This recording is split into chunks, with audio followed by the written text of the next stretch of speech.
Sud Radio, le 10h midi, mettez-vous d'accord, Valérie Expert. Et on continue de débattre dans ce 10h midi avec Frédéric Dabi, directeur général de l'IFOP. Bonjour Frédéric. Bonjour Valérie, bonjour Vous à êtes tous. co-auteur avec Brice Sokol de Parlons-nous tous la même langue, qui est paru aux éditions de l'Aube. Andrea Cotarac, porte-parole du Rassemblement national. Bonjour. Sophie de Menton, chef d'entreprise, présidente du mouvement éthique. Bonjour Sophie. Bonjour. Et Éric Revel, journaliste, éditorialiste à Sud Radio. Bonjour. Du lundi au jeudi, c'est à 7h25 et c'est dans le grand matin Sud Radio. Israël, Iran. Que veut Donald Trump très exactement ce matin? Il a eu cette petite phrase: Emmanuel Macron se trompe tout le temps. Peut-on parler d'un accord possible? Va-t-on vers une guerre? Ce matin, on a appris qu'il y avait des avions qui partaient des États-Unis. Donc, moi, j'avoue que j'ai été, on va en reparler, mais assez fasciné. Je zappe beaucoup sur les différents spécialistes qui racontent tout et n'importe quoi. Mais d'une chaîne à l'autre, c'était absolument fascinant. Et je reviendrai. Alors que nous, ici, on est impeccable. On est impeccable. Mais non, mais ce sont des spécialistes et je reviendrai sur cette. On n'est pas spécialiste. Non, puis on a un sondeur extraordinaire. Sur l'Iran et Israël. Les députés macronistes vont voter contre la loi de simplification et puis la fin du conclave sur les retraites. J'espère qu'on n'aura pas le temps de tout traiter. Vos coups de cœur, vos coups de gueule, Sophie, c'est un coup de cœur, un coup de gueule. Ah bah c'est un coup de gueule. Je suis sidérée. Parce que, figurez-vous, qu'il va probablement falloir démolir l'Opéra Bastille à Paris pour cause de délabrement avancé. Et ça va être fermé 2 ans. Non mais... on est la capitale culturelle du monde. Enfin, on pourrait être capitale culturelle de l'Europe. Allez, soyons. On a des opéras du monde entier. C'est vraiment un joyau. Cet opéra a été construit assez récemment, quand même. C'était sous Mitterrand. Et on laisse délabrer les monuments historiques. Rachida Dati, il faut quand même le dire, a mis le doigt sur ce type de choses. Le Louvre, c'est pareil. Le Louvre va très mal, etc. On a mis un argent fou. Et l'Opéra Bastille, non seulement ça va nous coûter une fortune, non seulement on fait des subventions, ce qui fait qu'on paie pour les gens riches qui ont de quoi aller à l'opéra. Pour une fois, ça coûte très cher. Hein. Très cher. Et quand vous achetez une place, que vous avez les moyens de l'acheter, ce qui est vraiment, moi j'hésite, c'est très cher, eh bien c'est déjà compensé par l'État. Comment est-ce que notre pays est dans un tel état de délabrement? 400 millions il faudrait pour sauver l'opéra. J'ai pas compris qu'ils le détruisaient. La question se pose. 100 millions d'euros de subventions et 400 millions d'euros de réparation. C'est inimaginable. Moi, je suis outrée parce que qui est responsable de tout ça? Enfin, je veux dire, c'est notre pays, tout fout le camp. Ouais. Je veux dire, vraiment. Et tout le monde s'en fout. Moi, c'est mon slogan. Non, tout le monde s'en moi, fout. je m'en fous pas. Non, je crois que les Français s'en foutent pas. Non, mais tout le monde se fout de tout. Il n'y a pas de responsable. Oui, mais ce sont les Français qui sont responsables. Dans ma rue, il y a des barrières qui ont été déposées par Veolia lors d'une fuite. Ça fait 7 semaines qu'elles sont là, ces barrières. 7 semaines qu'elles ne sont pas récupérées. Valérie, c'est de votre faute à vous et moi. C'est une grosse fuite. Ce sont les Français. Non, il n'y a plus de fuite, elle a été réparée. Mais les barrières ont été posées. J'appelle Veolia, j'imagine qu'ils ont un service com qui retranscrit dès que le nom de Veolia est prononcé. Il y a des barrières qui sont là depuis 7 semaines. Les services de la voirie disent on a rappelé 4 fois. Enfin, c'est anecdotique par rapport à ce que vous dites. Mais c'est un symptôme. C'est un symptôme. Mais ce symptôme, c'est de notre faute à nous, Français. Nous élisons n'importe qui. Nous avons composé une assemblée nationale qui est incapable de traiter les problèmes. Nous sommes extrémistes. On ne peut plus être dans la nuance. On se déteste les uns les autres. On peut même pas faire la révolution parce qu'on ne sait pas contre qui on la ferait. Bon. Je pense que les Français sont responsables de ça, ne doivent pas supporter des choses pareilles. Enfin, je reviens à l'Opéra Bastille. C'est un véritable scandale. Et je vois des tweets qui datent de 2022 où il y avait déjà des filets pour retenir les plaques extérieures. Et là, la scène menace de s'effondrer. On en est là quand même. Les décors sont parfois très imposants, très lourds et puis monumentaux. Effectivement, je ne mettrai pas le Louvre et Bastille sur le même niveau parce que le Louvre, c'est très ancien, bien sûr. Bastille, oui, ça a été inauguré, à mon avis, en 85-86, à la fin de la première partie du Et il faut savoir qu'il y a des boîtes qui veulent financer pour le Louvre, pour la visite de la Joconde, que l'incompétence au ministère de la Culture, je le signale à Rachida Dati, parce qu'elle ne le sait peut-être pas, mais que parmi les fonctionnaires qui travaillent pour elle, quand il y a des boîtes privées qui disent, écoutez, voilà, on veut aider, on veut financer, elles disent, mais non, mais c'est payé, hein, c'est l'argent, on a les fonds. Incapable de comprendre que le privé doit prendre le relais du public quand on n'a plus d'argent. Je trouve ça très grave. Mais en tout cas, Rachida Dati, elle met le doigt sur ce qui ne va pas. Oui. Andrea, un coup de cœur? Oui, parce que je n'arrivais pas à faire de choix de coup de gueule. Et donc, je me suis dit, un peu de positif, je vais faire un coup de cœur. Je voulais faire un coup de cœur sur le Salon du Bourget et particulièrement sur la filière aéronautique française et aérospatiale. Le Salon du Bourget, je le dis pour vos auditeurs, c'est le plus grand salon international et de très très loin dans le monde. C'est 25 000 emplois à saisir dans la filière en ce moment. C'est 29 000 emplois qui ont été saisis l'année dernière, 12 000 jobs qui sont des créations nettes d'emplois et un chiffre d'affaires de 77 milliards d'euros. C'est-à-dire qu'on a là quand même quelque chose qui fonctionne très bien et qui fait la fierté du pays. Alors, on a encore besoin de beaucoup de monde parce qu'il faut construire des avions. Je rappelle qu'Airbus est celui qui a livré des centaines d'avions l'année dernière, bien loin devant Boeing. Il faut entretenir les avions, il faut des ingénieurs, il faut des concepteurs, il faut des designers. Et donc, je voulais saluer cette filière-là. On a aussi le spatial, 4,76 milliards d'euros de chiffre d'affaires l'année dernière. Tout simplement pour vous dire une chose, c'est que tous les emplois sont répartis sur l'ensemble du territoire. Souvent, quand on parle d'Airbus, on dit c'est Toulouse. Pas du tout. Type d'exemple, ma région Auvergne-Rhône-Alpes, première région industrialisée de France. On a d'innombrables sous-traitants dans l'aéronautique. Soudain, par exemple. Exactement. Qui fait que cette région est l'une des premières en matière aéronautique. Et deuxième point, c'est sur le modèle. Oui. Je lisais tout à l'heure la presse. Alors c'est la réussite européenne d'Airbus. La réussite européenne d'Airbus. La réalité, c'est que c'est pas un projet de l'Union européenne, contrairement à des personnes qui confondent. Ce sont des États souverains. La France en tête, avec un État derrière qui a investi, qui a pensé stratégiquement et dimensionné ce projet, et d'autres États qui se sont additionnés, considérant que la coopération entre États souverains était bénéfique. Il n'y a pas d'Union européenne, il n'y a pas de Madame van der Leyen qui explique qu'il faut plus de femmes que les 70% d'hommes qui sont... Il n'y a pas de Madame van der Leyen qui explique qu'il faut des avions électriques avec l'industrie chinoise, etc. Non, ce sont des États souverains, et ça marche. Donc je tire mon chapeau à Airbus et à toute la filière aéronautique dans ce pays. Éric est d'accord? Oui, alors moi j'étais hier au Salon du Bourget, j'étais pour l'inauguration, alors j'étais pas dans la suite de François Bayrou, mais vous parliez de fierté. Moi, j'ai vu le contexte géopolitique très tendu en ce moment. On en reparlera peut-être. J'ai senti, j'ai assisté à la démonstration du Rafale en vol hier. C'était 14h45 exactement. Le Rafale qui était aux couleurs bleu, blanc, rouge du drapeau français. Et je peux vous dire que les gens qui assistaient avec moi au pavillon Dassault, pour pas le citer, Dassault, le constructeur de Rafale, il y avait une certaine émotion. Il y avait une certaine émotion. Il y avait une certaine émotion de voir cet avion avec les pilotes d'essai à l'intérieur, les pilotes de chasse. Il y avait une certaine fierté de voir cet avion de chasse. Alors c'est la guerre évidemment, mais pavoisé aux couleurs françaises. Et alors, vous disiez qu'il y a plein de choses qui vont pas, mais là on avait un sentiment un peu de puissance encore en voyant ce Rafale. Vous direz un mot au retour, mais là c'est l'heure des infos. À tout de suite. Sud Radio. Sud Radio. Parlons vrai. Parlons vrai. Sud Radio. Parlons vrai. Sud Radio, le 10h midi, mettez-vous d'accord, Valérie Expert. Et on est ensemble avec vous sur Sud Radio pour commenter l'actualité évidemment dominée par le conflit Israël-Iran.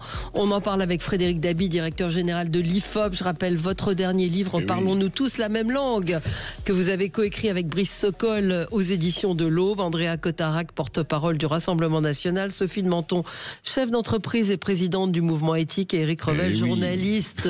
Et éditorialiste à Sud Radio. Grand journaliste. 7h25. Ancien journaliste. Voilà. Vous êtes journaliste? Oui, bien sûr.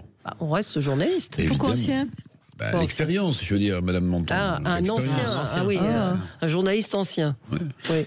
On va parler également de la loi de simplification. Les députés macronistes vont voter contre. Et puis la fin du conclave sur les retraites. Peut-être juste un mot, vous vouliez redire un mot sur Boeing, puisque c'était votre cocorico. Alors, c'est pas sur Boeing cocorico, c'est sur Rafale. Oui. Parce Rafale. que je sais qu'ils ont eu un record de commandes. Plus de 500 avions qui ont été commandés, puisque la Serbie vient en commander 12. Que ce sont des avions qui sont utilisés par l'Inde, notamment dans sa défense. Et symboliquement même, vous voyez, le dernier pays qui a commandé des Rafales, c'est la Serbie.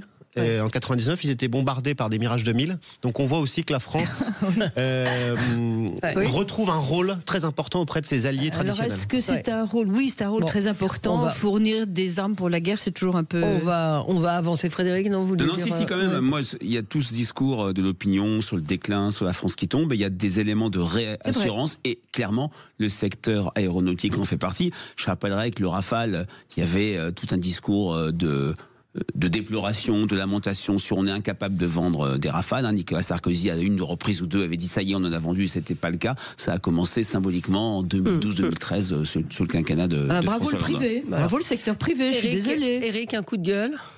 Oui, alors mon coup de gueule, c'est le stop que le président de la République a effectué au Groenland. Alors, on m'explique que... Tac. Vous avez vu, il a tweeté tac. Tac, oui. Tac, ça veut dire merci. Donc il a pris le temps de tweeter tac. Alors, voilà. On m'a expliqué que c'était sur le chemin pour aller à Kananaskis où se tenait le G7, au fin fond des Rocheuses canadiennes. Mais franchement, vous voyez, on a un président de la République qui va souvent là où on ne l'attend pas, où on n'a pas besoin de lui forcément. Je veux dire, rassurer les Danois sur le fait que Trump n'annexera pas le Groenland, j'ai envie de dire, mais... De quoi se mêle-t-on? Il y a d'autres problèmes à traiter, notamment dans ce pays, ou notamment avec d'autres pays. Vous voyez, je pense à Boualem Sansal, où on est incapable d'imposer quoi que ce soit. La diplomatie française, le chef de l'État sont absents, on est à genoux, on ne dit rien, ou si peu, etc. Et on a un président de la République quand même qui m'inquiète beaucoup, je vous le dis comme je le pense. Vous avez vu la façon dont il s'est fait remettre à sa place par Trump, qui a quitté précipitamment ce fameux G7 canadien, où Macron s'est senti obligé d'être le porte-parole de la Maison-Blanche en disant que Trump partait parce qu'il allait annoncer un cessez-le-feu ou qu'il voulait peser sur un cessez-le-feu entre l'Iran et Israël. Et Trump lui a répondu que, comme toujours, il se trompe. Alors ça arrive aussi à Trump de se tromper souvent. Bien sûr. Oui. Mais ce que je veux dire, c'est que on passe quand même pour des rigolos. Terrible. Mais bien sûr, enfin voilà. J'imagine pas, vous voyez, Jacques Chirac, même Nicolas Sarkozy, même François Hollande qui a pesé à l'international quand même, être dans cette situation-là. C'est-à-dire qu'il a plus de prise sur ce qui se passe dans notre pays, le chef de l'État, donc il essaie d'exister à l'international. Et en fait, on voit bien qu'on est des plumes qui volent au vent. On est extrêmement léger dans tout ça. C'est vrai que cette escale au Groenland avait quelque chose d'un petit peu...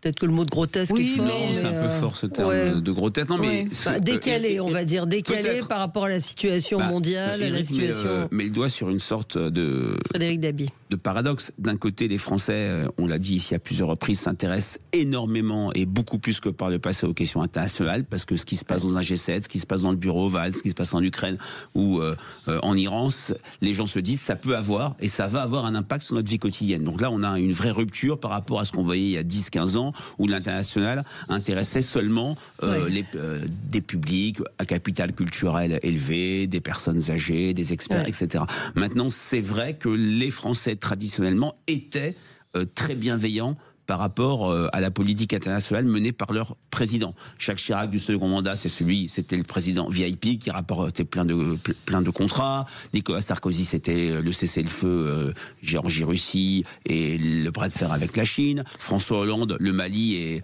maintenant on sait qu'il a eu raison avant tout le monde sur cette non-intervention en Syrie en 2013 qui aurait pu, si Barack Obama avait eu l'envie d'intervenir, éviter beaucoup de choses, notamment ce qui s'est passé en France en 2015. Sur Emmanuel Macron, c'est la dimension sur laquelle il est le mieux jugé. C'est une des rares dimensions sur lesquelles les Français disent il peut encore enclencher cette logique de distinction. C'est le seul qui peut parler d'international, mais c'est vrai, il est jugé beaucoup plus sévèrement que par le passé. Dans le baromètre IFOP pour Ouest France, il y a à peine un Français sur deux qui est satisfait de la politique internationale. Vous voyez, Emmanuel Macron s'est auto-désigné comme le maître des horloges. Aujourd'hui, c'est le roi du contretemps. Il est sans arrêt, pardonnez-moi, à côté de la plaque.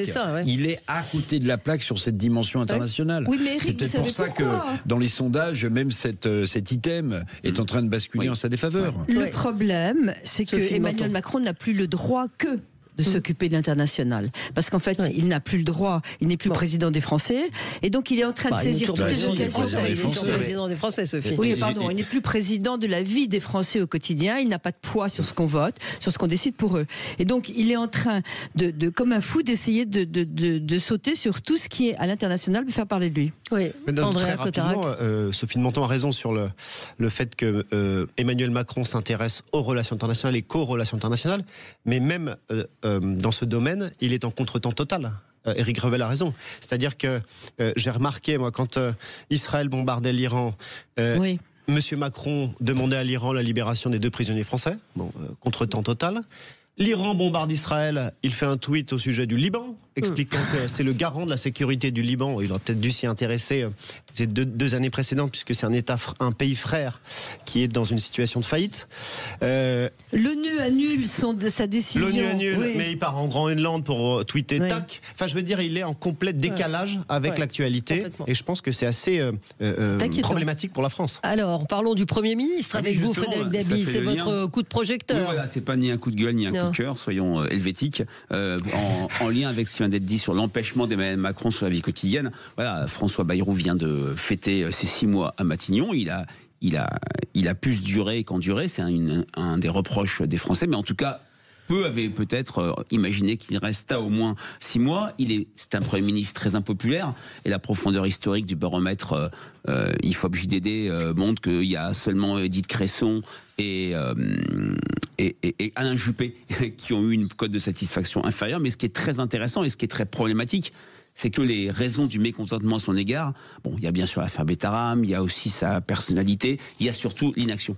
Le fait que les Français ont le sentiment qu'il y a, j'en avais parlé depuis longtemps, cette éclipse du politique au national, c'est plus là que ça se passe. Le politique a rompu avec la promesse qui est, en échange du vote, en échange du soutien, vous, politique à l'échelle nationale, vous résolvez les problèmes, vous pesez sur le cours des choses, vous transformez la vie quotidienne, vous changez la vie, slogan célèbre du Parti Socialiste, qui était très juste en termes de promesses et ambitions du politique. Et le drame, c'est que c'était la même grille de lecture s'agissant de Michel Barnier. Alors Michel Barnier avait une cote nettement supérieure parce qu'il avait une image personnelle beaucoup plus forte et beaucoup moins discutée que celle de François Bayrou. Mais on est dans cette situation depuis le 7 juillet, depuis cette assemblée introuvable.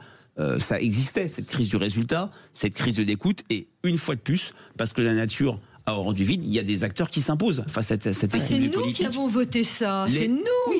Tout à fait. On est complètement responsable de ça. Non, je crois pas. C'est pas un scrutin. On ne peut pas avoir quelqu'un qui prenne une décision comme Premier ministre. On ne peut pas. Il sera viré à la seconde. Je vais finir mon projecteur très rapidement. C'est cette éclipse du politique et qui fait qu'aujourd'hui, des acteurs périphériques s'imposent parce que transforment le quotidien. Les entrepreneurs. Jamais l'entreprise a eu une cote aussi élevée auprès des Français. Et les maires, les élus locaux, mais bien sûr, tout pèse sur eux, et pour eux, il y a presque une défiance inattendue à leur égard parce que le niveau d'exigence n'a jamais été aussi fort. Mais il a fait quoi, Bayrou, depuis 6 mois? C'est la question que posent nos auditeurs. C'est une question. Dites-moi ce qu'a fait Bayrou. J'ai en tête un verbatim de quelqu'un qui a voté Emmanuel Macron en 2022 qui dit: qu'est-ce que François Bayrou a fait pour changer ma vie depuis 30 ans? Rien. Et c'est vrai que c'est très compliqué de répondre. Non, mais d'une manière générale, raisonnable quand même. Non, mais c'est pas une question d'être raisonnable ou pas. C'est un fait. C'est un fait. On peut aimer ou ne pas aimer le quinquennat Sarkozy, le quinquennat Hollande. Il y a des choses qui ont été faites pour changer la vie des gens. Emmanuel Macron, même chose. Là, le problème, c'est cette crise politique que l'on met de côté comme si elle n'avait pas existé, mais elle est toujours là, liée à ces élections législatives anticipées. Ok, on marque une petite pause et on se retrouve dans un instant avec vous, et on va évidemment revenir sur ce qui est en train de se passer entre Israël et l'Iran. Donald Trump qui vient d'atterrir aux États-Unis, qui a donc quitté, vous l'avez dit tout à l'heure, Eric, le Canada, et effectivement le président avait dit il part pour préparer la paix, et Trump lui a dit peut-être pas tout à fait. Donc à tout de suite. Sud Radio. Sud Radio. Parlons vrai. Parlons vrai. Sud Radio. Parlons vrai. Sud Radio, le 10h midi, mettez-vous d'accord, Valérie Expert. De retour avec vous pour commenter l'actualité dans le studio de Sud Radio. On a évoqué le retour de Donald Trump qui a quitté le sommet du G7 de manière précipitée. Pour Emmanuel Macron, il est parti pour régler un cessez-le-feu, et Donald Trump a dit rien à voir. Il n'a pas précisé pourquoi il était rentré. Est-ce que les États-Unis vont se s'impliquer dans le conflit. En même temps, je vois en ce moment même Donald Trump qui dit je cherche une fin au conflit, donc il avait peut-être pas totalement tort, Emmanuel Macron. Il l'a pas inventé, Emmanuel Macron, qu'il a eu tort de le dire. Je suis entièrement d'accord, il n'avait pas à s'exprimer en public en disant que le président Trump rentrait pour telle ou telle raison. D'abord parce qu'il divulguait quelque chose qui n'avait pas à être divulgué, c'était absurde de le dire. Mais moi je suis convaincue qu'il ne l'a pas inventé. Je sais pas. Et je vois très bien Trump en train d'expliquer qu'il s'en va pour régler je sais pas quoi. Ouais. Est-ce que comment les Français, vous avez déjà vous des indicateurs sur ce que les Français pensent de ce conflit, Frédéric Dabi? On n'a pas encore travaillé. L'IFOP n'aime pas travailler à chaud. C'est vrai que j'ai en tête une enquête faite au printemps dernier pour Agir pour la paix, où quand on a interrogé les Français sur les pays qui étaient jugés comme les plus menaçants de la paix du monde, arrivé en 1 la Russie.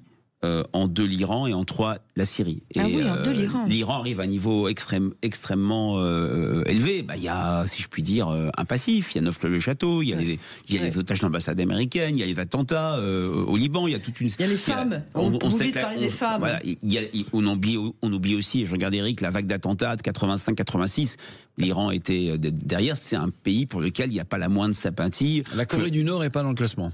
Un peu plus bas. Parce que la Syrie n'a pas beaucoup de poids non plus. La Syrie, l'Afghanistan, l'Algérie, et puis les États-Unis arrivent en 10e position. C'est sur le site de l'IFOP, donc faut ça, je vous ai dit de mémoire. Il y a l'association des femmes, il y a la peine de mort, il y a les homosexuels, il y a toute une série de choses qui font que c'est un régime absolument réprouvé. Maintenant, comme je le disais tout à l'heure, les affaires du monde inquiètent les Français, ils craignent, ils anticipent des répercussions. Et je suis un petit pas de côté. Toutes ces crises, cette succession de crises fait qu'on a changé d'époque, fait que la prochaine campagne présidentielle ne sera absolument pas comme les précédentes, même si en 2022 la campagne avait été percutée par la guerre en Ukraine. L'époque où une campagne présidentielle, c'est un moment où le pays s'arrêtait, où la mondialisation n'existait plus, où on mettait à distance tout l'international, ça sera fini. On aura sans doute une campagne qui sera imprégnée de questions et d'enjeux internationaux. Parce qu'on voit bien que la France insoumise, en l'occurrence, de façon totalement incompréhensible, défend le régime des mollahs. Je veux dire, on défend cet argument que j'ai entendu hier et que j'ai entendu un peu partout. Oui, mais Israël a violé le droit international. On parle d'un pays qui n'a pas respecté ses engagements envers l'AIEA. C'est un pays qui tue, qui pend des femmes, qui montrent leurs cheveux. Enfin, on est politiquement dans une chose assez incompréhensible si on reste sur la politique française un petit moment. Oui, de toute façon. C'est les répercussions en France. Enfin, on voit qu'il y a aussi que le conflit s'est importé en France. C'est ce que je voulais dire, c'est-à-dire que d'habitude, les relations internationales ne sont pas vraiment un sujet d'élection présidentielle. Les Français, et d'ailleurs les autres pays certainement aussi, se contentent de la politique intérieure, leur pouvoir d'achat, notamment l'emploi, l'insécurité, etc. On voit très bien que depuis l'Ukraine, les relations internationales conditionnent les politiques publiques. L'Ukraine et l'Allemagne qui avaient lié le prix du gaz, de l'électricité, a fait que nos factures d'électricité à tous et à vos auditeurs ont explosé avec la guerre en Ukraine. Et on voit très bien que, concernant l'Iran, la fermeture probable du détroit d'Ormuz par les Iraniens, où passe 20% du fret pétrolier, ou en tout cas pourrait provoquer une explosion du prix du baril de pétrole. Je rappelle que simplement sur la soirée du vendredi, le prix du baril de pétrole a pris 10%. C'est 8 centimes au litre, grosso modo, à la pompe en France. Mais c'est rien du tout pour l'instant. C'est-à-dire que si demain le détroit d'Ormuz est bloqué, si demain le canal de Suez avec les Houthis concernant la mer Rouge est bloqué, c'est pas 8 centimes au litre. Et donc ce que je veux dire par là, c'est que les relations internationales peuvent avoir des conséquences manifestes et un impact direct sur l'ouvrier français, l'employé, le salarié, le patron français, et entraîner une crise économique mondiale. Donc on n'en est pas là. Je reste très très prudent. Les Iraniens sont aussi très prudents parce que du coup ils élargiraient de facto le conflit à l'échelle mondiale. Mais les Français sont aujourd'hui parfaitement conscients que les relations internationales conditionnent et conditionneront à l'avenir les politiques publiques internes. Je suis très étonnée par le fait, et je demande à Frédéric d'ailleurs, que les jeunes sont quand même très indifférents à la politique intérieure et internationale. Mais j'ai l'impression, les moins de 25. Quoi. On part d'un point de départ qui est l'abstention massive des primo-votants à la présidentielle de 2022, mais ils peuvent être très fortement mobilisés. La question de Gaza les touche, les intéresse beaucoup plus que la moyenne. Alors oui, peut-être tendanciellement par rapport aux autres générations, mais je trouve pas qu'il y ait un décrochage particulier. Alors, Eric... oui, ce que dit M. Cottarec est assez juste, mais on dispose quand même pour plusieurs mois de réserves stratégiques. Hein. C'est-à-dire que si le détroit d'Ormuz était bloqué, à mon avis, il ne le serait pas très longtemps parce que les Américains ne pourraient pas laisser faire. Et là, c'est tout le danger d'ailleurs d'un engrenage. C'est-à-dire que si les Américains voulaient débloquer le détroit d'Ormuz militairement, je ne sais pas comment la Russie, la Chine, qui sont des alliés historiques de l'Iran, réagiraient ou ne réagiraient pas. Mais en tout cas, on a des réserves stratégiques de pétrole qui nous permettent quand même, pendant plusieurs mois, de faire face à une brutale envolée du prix du baril et donc de l'essence à la pompe. Ça, il faut quand même l'avoir en tête. Maintenant, je vois pas trop comment les choses vont s'améliorer, parce que si les Américains mettent à disposition des Israéliens à partir d'avions de transport de bombes de chasse, les fameuses bombes qui permettent de perforer sur plusieurs centaines de mètres le sol iranien pour toucher leurs installations nucléaires, alors là on rentre dans un autre cycle aussi. Hein. Vous voyez, on est quand même sur la crête. Hein. Il manquerait plus que les Chinois envahissent Taïwan, vous voyez, et on est dans une déflagration globale. Ce matin, un tweet d'une journaliste disait: des dizaines d'avions de guerre américains sont maintenant en route vers le Moyen-Orient. Ce ne sont pas des opérations d'entraînement, c'est un changement de posture. Des avions citernes, des escortes de combat, des appareils de surveillance. On ne sait pas si c'est pour aller sécuriser les bases américaines là-bas, mais c'est vrai que lors du G7, Donald Trump a refusé d'appeler à la désescalade. Et là, je vois l'Iran ne peut pas avoir la bombe nucléaire. C'est une déclaration de Donald Trump, donc ça va vers un soutien à Israël, en tout cas de la part de Donald Trump. Et puis, je veux dire, les pays arabes autour, l'Arabie Saoudite en tête, sont finalement assez contents qu'Israël fasse ce boulot-là. Hein. Oui. Pour ne pas parler des Turcs, qui voyez la puissance iranienne monter dans la région et qui voient aussi, même si c'est jamais dit comme ça, puisque officiellement c'est pas le cas, mais qui trouvent, je pense, l'attaque israélienne sur l'Iran bénéfique pour leurs différents pouvoirs d'influence dans la région. Hein. Il y a tout ça. Hein. Il ne faut pas croire qu'Israël est seul. Si, ils font le sale boulot. Ce qui est très compliqué, c'est l'image de Netanyahou, parce qu'on nous a dit qu'il était crime de guerre, il a été quand même fustigé par le monde entier, et là, on a l'impression qu'il est en train d'aider tous les pays à se débarrasser de la menace iranienne, et j'aimerais bien comprendre un petit peu quelle est la position par rapport à Netanyahou, même du peuple israélien. Vous avez des gens qui contestent Netanyahou en interne. Vous avez même des gens... La motion de censure n'est pas passée à une voix près. Oui, non, il est sur la corde raide politique. D'ailleurs, ça fait 3 ans qu'il a une majorité extrêmement serrée, une majorité relative. Et pourtant, il est soutenu par le monde entier. Il est soutenu par tout le monde. On ne peut pas non plus exclure qu'il fasse aussi ça, même si le danger est immédiat pour Israël, puisque l'Iran a toujours voulu la destruction d'Israël. Mais qu'il fasse ça aussi pour gagner du temps sur les différents procès qui l'attendent et sur sa survie politique. Oui, bien sûr. Certains se posent la question, y compris en Israël. Hein. Oui. Absolument. On marque une petite pause de pub et à tout de suite sur Sud Radio. Sud Radio. Parlons vrai. Parlons vrai. Sud Radio. Parlons vrai. Sud Radio. Parlons vrai. Sud Radio, le 10h midi, mettez-vous d'accord, Valérie Expert. Alors, je voudrais qu'on parle de ce projet de loi de simplification. Les députés vont se prononcer aujourd'hui sur ce projet de loi de simplification qui, dans sa version actuelle, comprend une mesure visant à supprimer les zones à faible émission, les fameuses ZFE. Les macronistes veulent voter contre ce texte. Texte compliqué, Sophie, vous vouliez évoquer... Oui, parce que c'est totalement bidon. En fait, la simplification, c'est majoritairement quand même pour le monde de l'entreprise qui est bloqué par tout cela. On rajoute indéfiniment à cette loi de simplification des éléments pseudo-politiques, et en particulier, effectivement, on va se trouver avec une loi qui va être d'ailleurs probablement pas votée par la majorité actuelle qui l'a mis en place, à cause des zones à faible émission. Qu'est-ce que ça vient faire là? Pourquoi il y a eu toute cette polémique, etc. Alors qu'on a un pays qui a besoin d'une vraie simplification, et en particulier, je voudrais attirer l'attention sur le commentaire de Jean-Louis Borloo qui était extraordinaire, qui donnait concrètement les éléments dans des municipalités qui faisaient que les coûts de l'hôpital local étaient à 5%. Absolument. Et que tout d'un coup, on a fait, on a multiplié les intervenants dans cette gestion de l'hôpital, ce qui est tombé jusqu'à 5. Les coûts sont montés à 20%. 34%. On est passé de 5 à 34%. Avant, c'était les médecins qui géraient. Depuis qu'on a mis les administratifs, on est passé de 5 à 34%. Oui, Jean-Luc Barlot parle d'une France qui est gérée par des fermiers généraux. Exactement. Vous avez cette image, la France du contrôle, et c'est vrai que c'est quelque chose. Pardon, Sophie, je finis ma phrase. Je vous ai interrompu. C'est une perception qui est très forte chez les Français. C'est où va l'argent et qui gère. Qui gère. Enfin là, c'est un exemple incroyable, quoi. On passe de 5 à 34%. Et ce qu'a dit Jean-Louis Borloo tombait sous le sens. Oui, mais je suis tout à fait d'accord. Alors, il faut nommer les choses. C'est-à-dire que quand M. Borloo parle des hôpitaux et notamment d'une suradministration, parce que c'est ça, c'est la loi Bachelot qui a mis ça en place. C'est-à-dire que c'est la droite qui a mis une complexification totale, une explosion des coûts, si bien qu'aujourd'hui, avec cette loi Bachelot, les hôpitaux ont deux têtes. Une tête médicale et une tête administrative.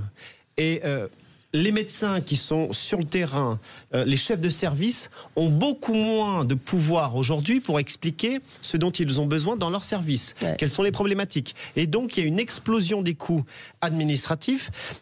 C'est un peu le reflet de la France, c'est-à-dire à la fois beaucoup trop d'administratifs et aussi le reflet d'une hypocrisie de la droite, pardon de le dire. C'est la droite qui a fait ça. La question est, d'ailleurs, on sait qu'il n'y en a pas un pour rattraper l'autre, droite, gauche ou centre, mais la question est, quand on fait une loi simplification, comment est-ce qu'on n'est pas basique? L'exemple de Borloo est parfait. Pourquoi on ne supprime pas ça immédiatement? Parce que mais Marine Le Pen l'a proposé en 2022, c'était en son programme. Ils ont d'accord avec le deuxième tour. Non mais trop de doublons, trop de contrôleurs, trop de paperasse, c'est ce que dit Borloo. Sauf qu'on a vu qu'on avait, Eric, vous allez me rectifier, augmenter le nombre de fonctionnaires de. Mais parce que il le dit Borloo.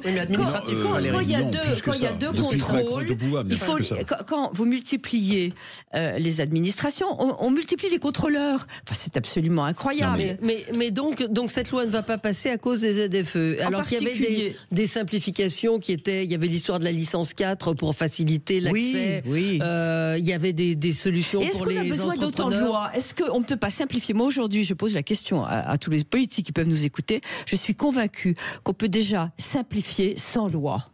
Oui, je sais pas, Eric. Non, mais attendez, on a 178 000 de fonctionnaires en plus depuis 2017. Entre 2017 et 2022, donc on peut imaginer qu'on est à plus de 200 000 fonctionnaires. Vous savez, on croit toujours que l'idée est bonne et qu'elle va s'appliquer et nous simplifier les choses. Je vais prendre un exemple qui est la réforme voulue par François Hollande des nouvelles régions en France. Bon, là, vous voyez, on a taillé des énormes régions dans ce pays. Résultat des courses, en fait, toutes les strates qui gèrent les régions ont embauché massivement des fonctionnaires territoriaux.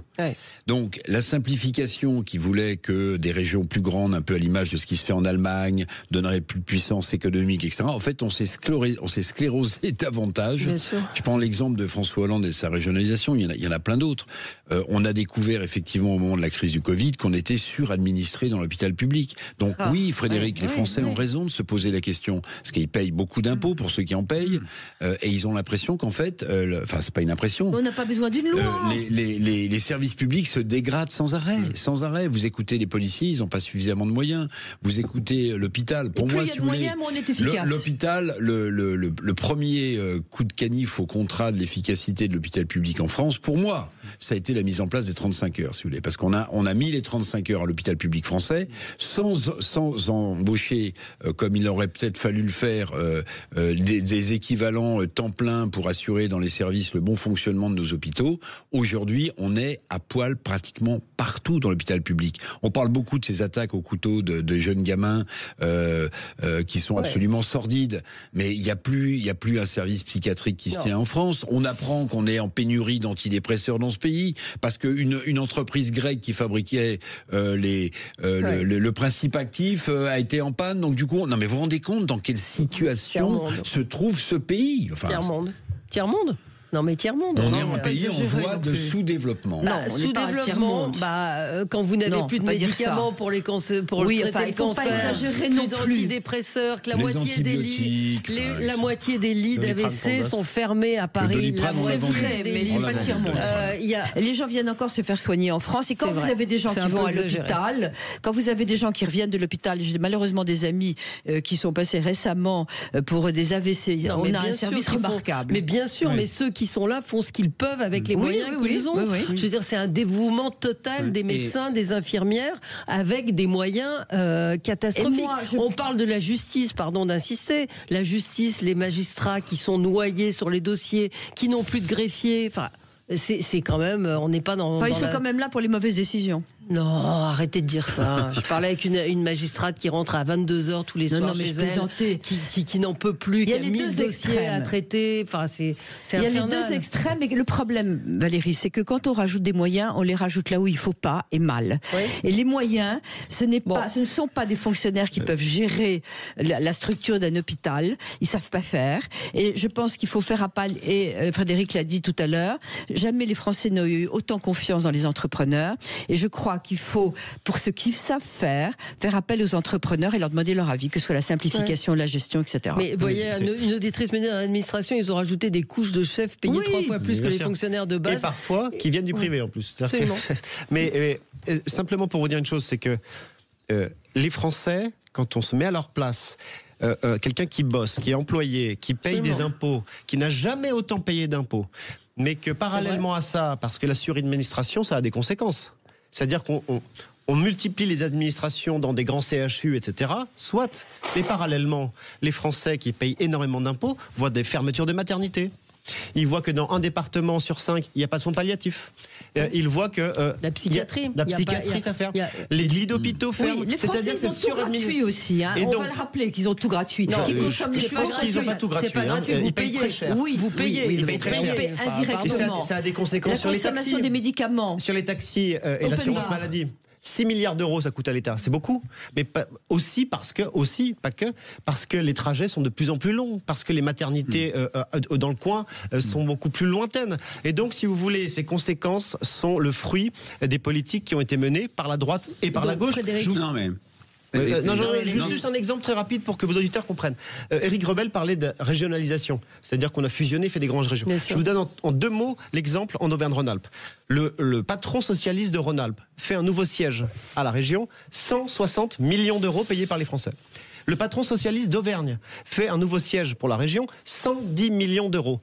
Et le gouvernement socialiste dit, non, vous allez fusionner tout ça, si bien qu'on a le siège de Clermont-Ferrand, 110 millions d'euros tout neuf, qui ne sert strictement à rien. Il n'y a aucune anticipation dans les politiques publiques, c'est du n'importe quoi. On veut simplifier, en fait on complexifie. Est-ce que cette loi aurait changé? Alors pour l'instant, le RN n'ayant pas de présidence de région, on ne sait pas si... On arrive. Tenez bon, on arrive, messieurs Rebel. Tout ce qu'on vient de dire... c'est le reflet aussi de ce que nous disent les Français dans notre baromètre sur les enjeux prioritaires. Ça fait maintenant 6 ans que la santé arrive en tête. C'était même avant le Covid. Et effectivement, il y a la question de l'accès aux soins, pour laquelle on a une dégradation générale. Je l'ai déjà dit ici, mais je le redis. La fable selon laquelle, sur l'accès aux soins, tout va bien dans les métropoles et tout va mal dans la ruralité n'est pas vrai. L'enquête qu'on a faite pour Brice Sokol, pour Confinews, montrait qu'un rural... Alors, ce n'est qu'un sondage. Qu'une personne habitant la ruralité sur 2 considère que c'est satisfaisant s'agissant de l'accès aux soins. Et dans les banlieues proches des grandes villes, il y a 2 personnes sur 3 qui trouvent que ça va bien. Donc il y a quand même, c'est quand même des choses qu'il faut avoir en tête. Maintenant, c'est vrai qu'il y a eu des progrès. Vous parliez, Andrea, des soins palliatifs. J'ai travaillé là-dessus. Il y a une dizaine d'années, c'était plus 35-40% des départements qui n'avaient pas de soins palliatifs. On n'a plus qu'un quart. Mais un quart, sur un sujet aussi sensible, notamment que la question de la fin de vie, ça donne du grain à moudre sur la question de où va l'argent, la suradministration en effet. Et c'est vrai que de ce point de vue-là, on a des Français qui sont particulièrement perplexes et ça finit par toucher beaucoup de choses. La confiance vis-à-vis des politiques au national, cette pression jamais vue sur les élus locaux et la question de où va l'argent. Sans rajouter au pessimisme ambiant, je rappelle quand même que dans le dernier rapport de la Cour des comptes signé Pierre Moscovici, Bon, alors les chiffres sont quand même parlants et devraient interroger les Français sur l'état de financement, de remboursement de notre système de santé. Il dit, toutes choses étant égales par ailleurs, je vais très vite, le déficit va être de 22 milliards. Il dit que la dette de la sécurité sociale, la CADES, longtemps financée en piquant dans le fonds de réserve des retraites créé par Jospin, cette dette va atteindre 180 milliards d'euros. Et il rappelle, parce qu'en fait ça parle pas tellement, mais je vais vous traduire, il dit attention, on est au bord d'une crise de liquidité. Une crise de liquidité, oui. Ça veut dire simplement qu'un jour, Valérie, vous allez peut-être recevoir votre feuille de soins et on vous dira, Madame Expert, pour l'instant, on vous rembourse pas, on verra dans un mois ou deux. C'est ça une crise de liquidité. Donc en fait, tous ces déficits accumulés, d'un point de vue macroéconomique, peuvent avoir des implications du jour au lendemain, en réalité, sur le quotidien des Français. Et imaginez si on arrive à cette extrémité, évidemment, qu'il ne faut pas souhaiter, parce que ce seraient les plus fragiles qui seraient les plus exposés, parce qu'ils ont besoin de plus et de plus rapidement le remboursement de soins, si on arrive à une crise de liquidité qui se traduit par un non-remboursement dans l'immédiat des feuilles de soins. Ça, voilà, c'est ce que dit. Quand Pierre Moscovici parle d'une crise de liquidité, ça veut dire ça. Mais ça veut dire ça. Ça veut dire qu'on a un cours d'argent. Potentiellement. Il n'y a plus de ministres à la tête des administrations. Il n'y a plus de ministres. Moi, je voudrais des responsables. Parce qu'on raconte tout ça. Et alors, qui, en ce moment, peut faire quelque chose pour administrer mieux un hôpital et pour prendre la décision tout de suite? Nous sommes noyés dans des. Vous avez des gens comme le professeur Grimaldi qui explique comment il faudrait faire, qui a publié un livre il y a, je sais pas, 6, 7, 8 ans. Oui, mais qui va l'écouter, c'est ça le problème. Personne ne l'écoute, mais comme on n'écoute pas les gens de bon sens. On va marquer une pause et on continue. On va parler de la retraite, de nos retraites. Fumée blanche ce soir, peut-être. Sud Radio, c'est votre opinion qui compte. 10h midi, mettez-vous d'accord. Valérie Expert. Il faut dire quand même quelques mots sur les retraites, puisque le conclave sur les retraites se termine aujourd'hui. Alors normalement, parce François Bayrou a laissé la porte ouverte à quelques jours de plus. Ouais. Ça a changé quoi? Oui. Comme c'est un conclave, donc on attend la fumée blanche. La fusée. Mais la fusée, c'est bon. Mais il explique que la CFDT et le MEDEF, les autres sont partis. Non, il faut la CGT. FO et CGT, oui. Enfin, FO et CGT, quand même, c'est les empêcheurs FO de à tourner l'origine en et rond. CGT a claqué la porte. Oui. Mais je pense qu'il n'y aura pas de mouvement sur l'âge de départ à la retraite. C'est encore heureux. Après, Bayrou est en train de mettre sur la table une prime, alors c'est pas très clair pour les seniors, parce qu'on a un gros problème d'employabilité des seniors en France. On est nettement en dessous des quotas des pays développés comme le nôtre. Donc il y aurait une sorte de prime qui serait versée pour qu'ils restent dans les boîtes. Pour qu'ils restent dans les entreprises. Il va y avoir un accord sur la pénibilité, je pense, quand même. Mais là où j'ai trouvé ça intéressant quand même, c'est que la patronne de la CFDT, Marie-Lise Léon, c'est ça, je ne me trompe pas, elle a quand même bougé sur les retraites, c'était une interview au Figaro, elle expliquait qu'il faudrait sans doute s'intéresser à la capitalisation. Absolument. Et ça, ils ont toujours été pour. Oui, mais qu'elle le dise en plein conclave, qui est quand même un peu chaud, puisque en fait, Bayrou a changé les règles du jeu dès le départ du conclave. Il a dit, vous avez le droit de discuter de tout, sauf de l'essentiel, puisque je ne veux pas qu'on revienne sur l'âge de départ à la retraite. Je trouve que ce bouger de la patronne de la CFDT est intéressant. Que tout le monde sait qu'on ne peut pas utiliser la capitalisation actuellement, parce qu'il faut beaucoup de trésorerie, parce qu'il faut que les taper pendant un an, les retraites, nous n'avons pas les moyens. Passer à la capitalisation est quelque chose de très techniquement compliqué. Non, mais donc il faut le faire en 20 ans. Non, mais en partie. C'est-à-dire que les gens qui peuvent... En fait, quand vous voyez l'explosion de souscription des plans d'épargne retraite, notamment par la nouvelle génération, c'est un produit d'épargne pour quelques, parfois centaines d'euros ou 100 euros par mois. Il y a des 2 millions de personnes qui ont souscrit des PER dans cette nouvelle génération-là. Ça prouve bien qu'ils savent bien que le système par répartition ne l'offrira pas une sortie Et puis attendez, la capitalisation, pourquoi c'est un tabou en France? Pardonnez-moi. Mais les fonctionnaires, ils ont la préfond. Ils peuvent sortir en rente ou en capital. Ils ont un système de capitalisation. Ils ont eux-mêmes un système. Mais bien sûr. Oui. Enfin, je veux dire, pourquoi on n'aborde pas sereinement ce sujet pour sauver notre système par répartition? Oui. Andrea Cotard. Très rapidement, le RN avait dit d'abord, revenons à la source, que la réforme Borne était inefficace socialement, puisque les critères de pénibilité ont sauté, et inefficace financièrement surtout. Je vous rappelle que M. Attal, quand il a quitté Matignon, a dit qu'il faudra refaire une réforme des retraites. Ça prouve que la réforme Borne déjà était inefficace, ce que nous disions. Cette réforme avait pour objectif, de faciliter les jeunes sur le marché du travail, c'est-à-dire qu'ils rentrent sur le marché du travail le plus tôt possible. L'INSEE nous dit que c'est l'effet inverse pour l'instant, il y en a moins qu'avant la réforme Borne. Et 2, c'était que les seniors puissent travailler, parce qu'aujourd'hui, on voit que ce n'est absolument pas le cas, et que soit ils sont en chômage longue durée, soit ils sont au RSA. Donc c'est nous qui payons, encore une fois. Donc financièrement, ça n'a aucune faisabilité. Et dernier point, on va être un peu honnête entre nous. Monsieur Bayrou a l'objectif de rester à Matignon le plus longtemps possible. Il ne peut pas engager de vraies réformes. Donc la retraite fait partie de vraies réformes. C'est-à-dire ça touche à la démographie, ça touche au financement, ça touche absolument à tout. Mais s'il engage une vraie réforme, elle serait pas votée, elle ne serait pas votée. Il ne fera rien, tout à fait. Donc M. Bayrou n'est pas sur son cheval à tracer les politiques de la France. Il est sur un taureau et il faut tenir le plus longtemps possible. Voilà. Frédéric, effectivement, c'était une forme de bouclier aussi pour François Bayrou. Ça lui a permis de rester aussi au gouvernement. C'est ce bouclier. Alors, il a quand même perdu en crédibilité, même s'il avait le droit de le dire. Quand il ouvre une négociation, que je vous restitue la parole de français, il dit tout de suite on ne bougera pas de la borne des 64 ans. Alors ça se comprend, c'est l'argument du bloc central, mais effectivement ça a quand même je dirais...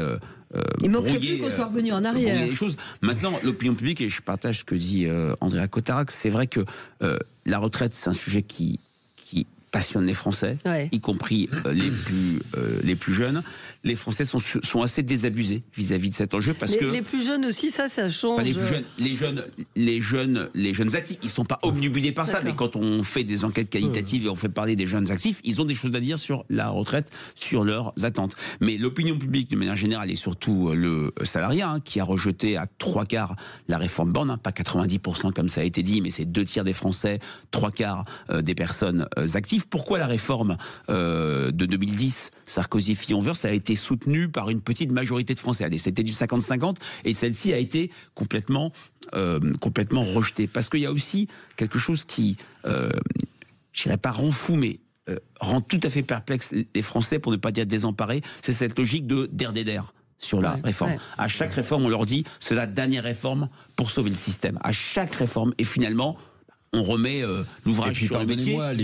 Et je pense que la campagne présidentielle, qui est quand même attendue comme ce moment cathartique où on va parler des vrais sujets, c'est pour ça d'ailleurs que beaucoup de Français ne demandent pas spontanément le départ de Macron parce qu'ils veulent une campagne réelle, va peut-être être un moment de clarification. Je rappellerai qu'Emmanuel Macron avait parler de la retraite de 65 ans à 65 ans pendant sa campagne. Ça n'a pas empêché ce mouvement de contestation. Non, puis les allers-retours des experts, entre guillemets, je pense au Conseil d'orientation des retraites, qui, il y a quelques années, vous ont expliqué qu'il n'y avait pas besoin de réforme, que le système était sauvé. Il y a une semaine, on est le contraire. Et la semaine dernière, il vous explique qu'il faut aller jusqu'à 66 ans et demi, sinon le système par répartition est foutu. Bon, et ça, ce sont des experts. Donc, qu'est-ce qui va sortir? Rien.